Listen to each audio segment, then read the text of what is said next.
What's up, everybody? It's Michael with CollectSaw. I'm just making a quick off-the-cuff video real fast. You might see someone walk in here. We're on vacation right now and loading up some trash from shooting off fireworks last night.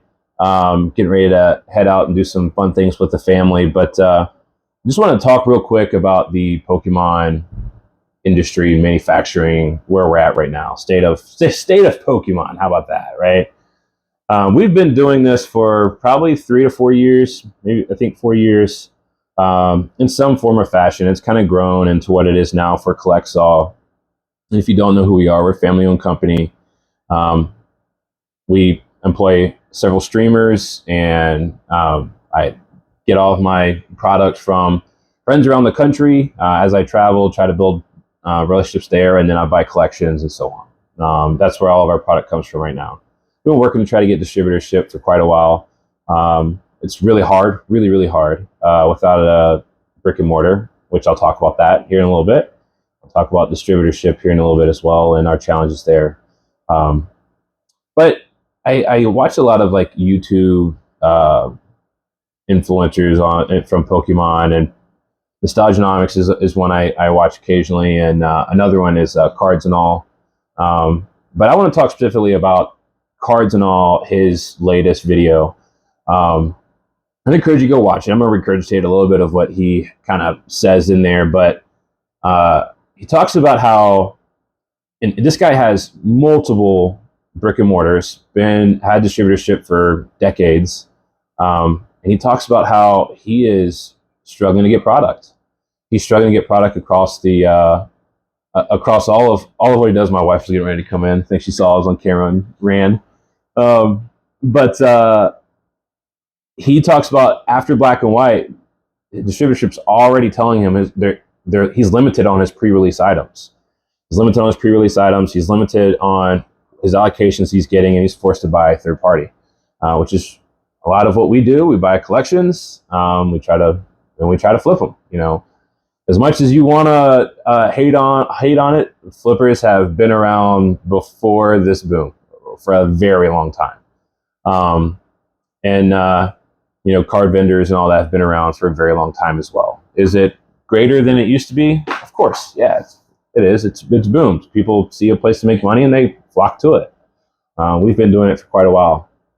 I'm not here to talk about, you know, what prices you should be paying or any of that stuff. Really just to talk about the Pokemon demand, the manufacturing, and so on. So one of the challenges we run into right now, and we used to build these bags where you had a ton of different sleeve packs in it, and you might get lucky and pull a vintage pack or something like that out of it. We used to build those. Now to build it, it's so expensive, and I don't make any money off of it if I do it. It's so expensive because the booster box is more expensive than the pack. And it makes no sense to break down a booster box. No sense. If we're all going off TCG Player and the per pack price is $8, but the booster box pack price is $15, makes no sense, right? And at some point, we're all going to have to make a decision of, is TCG Player wrong on their pack price, right? Should I just be selling it at the booster box price divided by 36 or whatever, right? I have a ton of booster boxes that I'm sitting on right now. And I'm not selling them just for that reason. I won't make any money off of it. And even if I do sell it at the per pack price, or the booster box per pack price, I'd get bashed for it, right? Because I'm higher than the market, right? But it's such a weird time to be in the hobby. And like, even when we came in, it was really easy to get product. It was really easy to make money off of it and so on. And even now, you can still make money off of it, guys. That's not what I'm saying. It's still pretty profitable even through the boom. It's just harder to do it, and people judge you more. But anyway, so Cards and All, you know, he talks about how he's limited in his product. He's limited in his allocations. He's struggling to get it. He even says on there, you know, hey, I'm buying your collection and such at 70%. Reach out to me, type deal. That's what he says in it. Um, but here's what I want to talk about. So my background, I am a Six Sigma black belt in the lean world, and I work for a company, um, a manufacturing company in the construction materials world, doing a lot of lean work for them. Um, One thing to think about, I'm going to compare my experiences with what Pokemon's going through with this. When COVID hit, we went through this huge challenge of we have a high demand and we can't get product. We're struggling to get our vendors to send us all the stuff to build, and we were left with do we put my company was left with do we invest money, a ton of money to put in lines and meet demand, or do we just say, hey, the lead time is what it is, because they know at some point it's going to end and the boom's going to end, and so on. So it was like, what you make the decision, like, what are you going to do? I see my wife, she's back there. I think she's waiting for me to leave here, so I'll wrap this up pretty quickly. But so, like I said, demand was high, hard to get products, and you're forced with we can't meet the demand, so do we spend millions of dollars and put it into capital needs, or do we just wait until the boom ends? Because the worst thing that happens is you put in 2, 3, 4 lines, spend $15-20 million doing that, and then you've got overhead, then you've got employees you have to pay, then you have to keep on extra products to repair anything that goes down or breaks. So the cost is huge, and then the demand dies, and then you're stuck with half of your plant or your site doesn't work because you don't need it to. It's just sitting idle. That's just a lot of money to tie up. And so Pokemon's in the same situation right now. We know that the Pokemon booms are cyclical. They come and go, right? Based on the hype of, the product and so on. Many other factors. So they're probably asking themselves right now, and do we put money into putting in more printing lines or whatever, invest in that to meet demand, or do we just say, hey, we're comfortable where we are, our margins are great, we're making money, people love our product, and we're printing what we can, and it makes no sense for us to put in millions and millions of dollars of product or of lines to meet demand when after the boom dies down, all those lines are just going to be sitting there, waiting for the next boom to happen, which might not happen for a decade or more, right? You never know, or 5 years, who knows? But would you spend $20 million, $10 million to put in several lines or one line? I don't know how much they cost for Pokemon, right? But would you spend millions of dollars knowing that the boom is probably going to end in the next year or so, or more or less? Who knows, right? And if you listen to places like Cards and all, he's like, yeah, we're going to be in this boom for quite a while. Like, I can't even get my product after Black and White, right? Like, he's going to be limited on what he can get. It's going to continue to be that way and continue to be that way. And so he's stuck with buying from third party like we are right now. And we've been doing that. Like I said, we've been trying to get distributorship. It's just hard.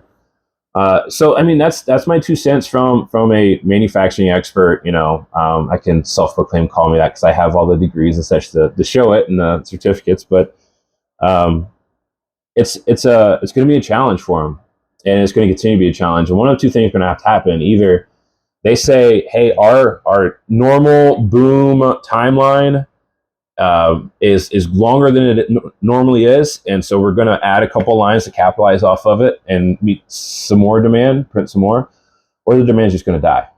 And I think the latter is going to happen. I think demand is just going to die. I don't see Pokemon adding any more lines or going out of their way to meet demand. You have a product that is highly sought after. They're sitting comfortable. They have great margins. Why would they? Why would they spend millions of dollars to do that? Instead, they're probably just, we need to optimize with what we have. From a lean background, here's what you would do. You would optimize with what you have, do the best you can, add shifts, whatever you can to keep your equipment running, because that's where you're going to make money off of. This is when it truly, your margins are high, you make a lot of money, and you're paying for all of the equipment that you've already invested in and so on. Is printing, and optimize how, or producing, let's call it that, and optimizing with what you have. And I don't know. I mean, let's say 2 years from now or a year from now, we're still in it, and they're seeing that, okay, the norm truly is that we're going to have this big boom, and this is our new demand. Well, then they print to it, right? Well, great, awesome. Prices go down, things go back to normal a little bit price-wise, and people are just more into the hobby. But I just don't think that's going to happen. I think the demand's going to go down. People are going to get capped out. People are going to get, their credit cards are going to hit the max, right? And so, or they're just tired of it, right? Tired of fighting the lines and so on. Fortunately, like I said, we get all of our product from, I have friends across the country that have stores that I travel with, and I get from them, build relationships with them. I buy collections and so on. So this is a good segue into brick and mortar. Right now, I've been waiting, and we've been trying to get into a brick and mortar for quite a while. It just hasn't clicked for us. It made sense to us to do it because our margins are good. We're able to make a little profit, and with limited time into it. Brick and mortar, someone's going to have to give. It's going to be a full-time gig for us. And we're not going to get allocation. Even if you do get distributorship, you got a guy like Cards and All, been in it decades, has 2 brick and mortars, and he even says in there, I'm only getting a case or 2 of each SKU of the next set. And he's getting limited pre-release items. So do you think they're going to give it to someone who's brand new into the hobby right now, who has a brick and mortar? I mean, you might get a case, but that's about it. And to me, that's just not enough to justify the overhead of a brick and mortar. So, I mean, can you operate a brick and mortar off of just buying collections? Sure, you could, but is it beneficial? Should you do that? I mean, that's really up to you. I know, and I'm not bashing people right now who are getting into brick and mortars, and that's all good. It just doesn't make sense for me. Like, I'm a numbers guy. I'm a very a planner. I'm a huge planner, and I'm a numbers guy, and it just doesn't make sense. Numbers don't add up. For example, let's say I spend $10,000 buying your collection at 70%, or it's a $10,000 collection and I buy it at 70%, so it's $7,000 I give you, right? Well, I've got overhead, I have employees I have to pay, I have my rent that I'd have to pay, and at the end of it, I'm probably only going to see $500 of that in true profit, maybe less if I'm lucky and I have a lease or whatever that's pretty cheap. Rent's pretty cheap for a brick and mortar somewhere. And we know the state we're in, even in the rental property world, and I can't think of what it's called, the housing market. There you go. All that's still booming, right? So it's getting rental properties cheap, or at least cheap. It's just not going to happen. So then you've got to be able to move thousands and thousands, tens of thousands of dollars of product per month out of your brick and mortar to just make it make sense. And so I'm not bashing on anyone who's in a brick and mortar right now or got into it in the last year or so on. I mean, great, do it, and I hope you're profitable and successful. It doesn't make sense for my family and our small business right now. We'll continue to build off of what we have, and when the boom dies down, we're going to continue to apply and continue to work to try to get into distributorship. You can get into distributorship as without a brick and mortar. It's really, really hard. There are people who've done it. A lot of bigger influencers and such have it, or not a lot. A few have got it. But at some point, we will get a brick and mortar. We're going to wait for the boom to die down. We're going to wait for things to calm down, jump into a brick and mortar, wait for distribution's arms to open back up, and then we'll jump into it. And that won't be the only thing I do, right? Like I've got so many irons in the fire right now. I'm so overwhelmed, but we just, and that's why we have streamers, and I'm not the one streaming and running the business and so on. So, so that's my 2 cents from a Pokemon business owner, or we'll call it a hobby business owner, because we do more than just Pokemon and so on. But I have comic books, and we'll be at Comic-Con here locally in August. setting up, selling Pokemon and comics and all that stuff.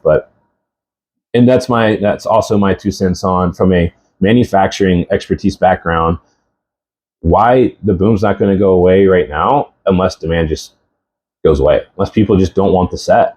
Unless they don't want the set, or they're just tired, or they're capped out, or whatever it might be. I just don't see Pokemon spending millions of dollars in lines for something that they know the demand's going to go back down. Doesn't make sense, not financially sound for them to do. No manufacturing business is going to do it. We saw it through COVID, and we'll continue to see that. I mean, as a business, like I said, you're always trying to find that fine line and balance of keep capacity ahead of demand. You always want to meet an order, but you don't want to go so far as to where, like, I'm preparing for my worst case 100% of the time, because I know that I'm not going to have my worst case demand 100% of the time, right? At some point, their worst case demand that they're in right now is going to go down, and it's just going to be easier for them to fulfill demands, because the demand's going to go down a little bit. The Pokemon industry, it's cyclical, right? Like I said, like people come in waves because they see a really cool set or they see something that they can flip on. I am a true collector as well. I've got I'll show you a little bit of my my little space here. This is all my comic book collection right here, and some of my bigger Pokemon collection up there. It's where I work every day. But all our little binders of collections and such and so on. Here's a little streaming setup. All this stuff in the back's mine. But I'm a collector as well as a business owner, and I've been doing it since I was a child, man, especially with my comic books. But that's my rambling 2 cents of the industry right now, and why it's such a challenge. It's going to continue to be a challenge. The boom that we're in right now, it's going to pop at some point. It's not going to happen anytime soon. It's going to keep going, and it's going to stay that way until, like I said, Pokemon decides that they should add lines to meet demand, because now it's their new norm, right? Which likely won't happen. And if they do, they're only going to add a couple lines just to test the market and see and make sure they can do it. It doesn't make sense for them to print to demand now, like I said, because a lot of these people are going to leave. If you print to demand, the people who are in it for investing are just going to leave. People who are in it to buy out of Walmart and go flip it are just going to leave, because the price is they're printing demand. So it's not going to be anywhere for them to make money off of. We'll still be here. We'll still be here, selling products and trying to find all the different Marvel and DC and Lorcana and things to jump into. And that's one of our things. We love ripping vintage Marvel and DC packs. Those are fun. But we'll still be here. But it's just not going to go anywhere until the boom goes down, right? And the boom's going to stay there for quite a while, right? It just doesn't make sense for Pokemon being. It's my 2 cents coming from the manufacturing background. Doesn't make sense for them to dump millions of dollars in a line, knowing that the boom's going to die down at some point, that demand's going to go down. Just doesn't make sense for them. Every manufacturing company is that way. They're all trying to find that fine line of being, we need to be as efficient and utilize as much of our equipment as possible of what we have, and to meet demand and keeping lead times down and so on, whatever it might be. But they're always trying to find that fine line of optimizing what they have and meeting demand. And sometimes every year that might be they're adding in a little bit of extra equipment or a line to increase capacity, right? Whatever they can do. But it's just not going to happen anytime soon. Like, even if they did, who's going to do it? Are they gonna hire a ton of engineers and contract them out to come in and put in millions and millions and millions of dollars of lines to meet demand, and then release all those people and then hire all these other people to run these? Like, just think about it logically. Like, the work and the time and the money that it would go in to actually do that just does not make sense from a business standpoint, and they won't do it. So, like I said, they're comfortable where they're at. they're going to continue riding this out. They might add a couple shifts if they haven't already. I'm sure they already have. They might optimize more, figure out where they can find their efficiencies at, and figure out how to crank out a few extra cases, right? But I just highly doubt they're just going to add in all these lines to meet this demand that they know is probably going to go away in the next year or two or less, hopefully less. But from what we're hearing and what we're seeing from people who have been in the industry for decades now and have multiple brick and mortars, I just don't think it's going to go anywhere, the boom right now. I mean, they're already getting told that they're going to have limited allocation of pre-releases coming up after Black and White.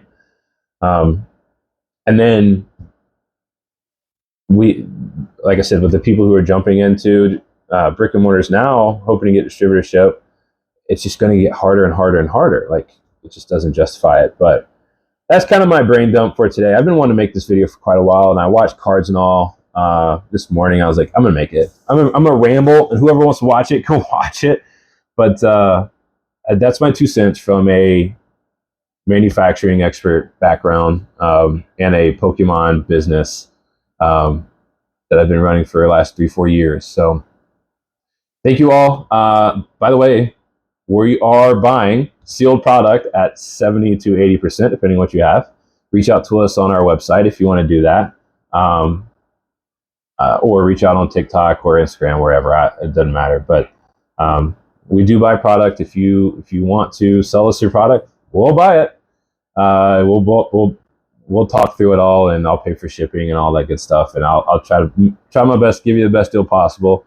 But anyway, so thank you all for just supporting our Collects All family and what we do here. And it's been a lot of fun. It really has. It's been stressful, kind of watching the boom, where it's at right now. The products that we are pushing are limited, just because I can't get it at a cheap enough price to even make sense for me, right? And I just don't feel comfortable charging these huge numbers right now when things are just so volatile. So a lot of stuff I'm just sitting and waiting on. A lot of Sword and Shield era, I've just sat and just pulled it off the shelves and pulled off our website, and we're just just sitting on it, waiting for things to kind of level out a little bit, and then we'll put them back out. But and it's kind of just it's a strategy standpoint. People are just get so emotionally upset over the smallest things. But anyways, follow us. I'll try to post more of these little things here and there. If you have any questions, reach out.